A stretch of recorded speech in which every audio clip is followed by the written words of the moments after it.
Hello everyone, welcome to the workshop videos of our ASD subject. This video will introduce the Git and the GitHub and also show how you can implement code flow with Git. If you are already very familiar with Git and GitHub, you can just skip this video. Okay, let's start. First of all, what are the differences between Git and GitHub?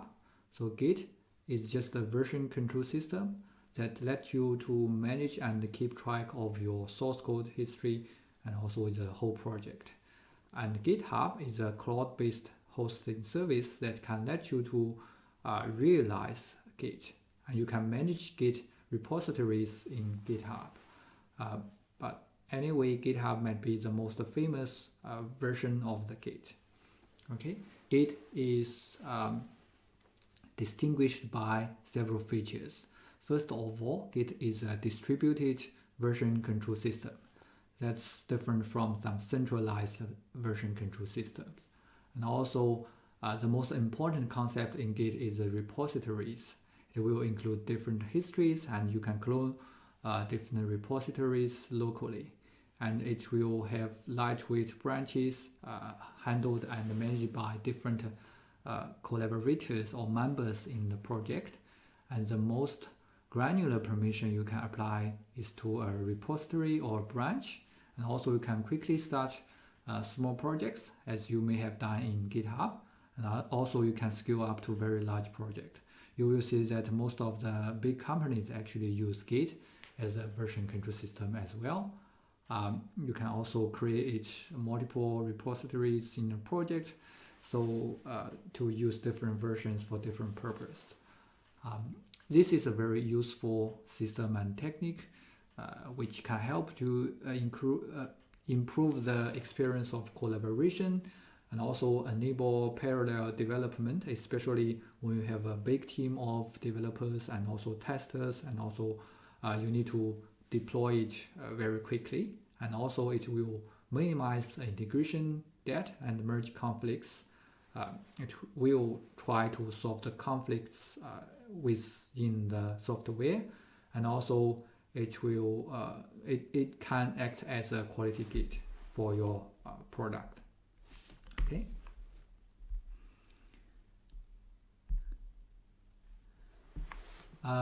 We have mentioned that Git has some features. Distributed system. You can commit your work locally and then sync your copy of the repository, and then nearly every develop environment actually has Git support, as I mentioned before. And the Git command line tools run on every major operating system. So to get started to use Git, you need to be familiar with the Git commands. We have the cheat sheet on Canvas, and also you can very easily get any information about Git on internet. Okay. So here we just have a very quick review of some basic concept in Git and basic comments. The first thing is that the benefits of Git, we already mentioned that. Parallel development, faster release, built-in integration, and strong communication support, because many developers are actually using this. You can find resources related to Git very easily. And also you can do pull and push requests, and then you can implement branch policies to your project. Okay. The most basic and important command in Git is commit. So basically a commit is a snapshot of all your files at a point in time. It will occur every time you save your work. So it gives you an idea how your project looks like at different stage of your development. So if a file has not changed from one commit to the other, the Git will not store the latest version. It just uses the previous stored file to kind of save your memory. And also commits are identified by a unique cryptographic hash of the contents. You know, hash is calculated based on the content of a certain version, for example, the code, and then calculated the hash will give you a unique long distance of binary code, which will distinguish the different versions according to the contents. And using these hashes, you can detect and identify the changes very easily. Okay. The other basic concept in Git is branches. So Git actually provides tools for isolating changes and later merging them back together using this branch concept. Branches are normally very lightweight. It only kind of identify and memorize the changes compared with the main branch. And once your work created in a branch is finished, you can merge it back to your team's main branch. Normally it happens that you have some new features, you create a new branch and you test it. When the new feature has passed the test, you can just merge it back to your team's main branch. And the files in Git are in one of the three states, modified, stacked, or committed. You must stack your changes to commit them. The staging area contains all the changes you wish to commit.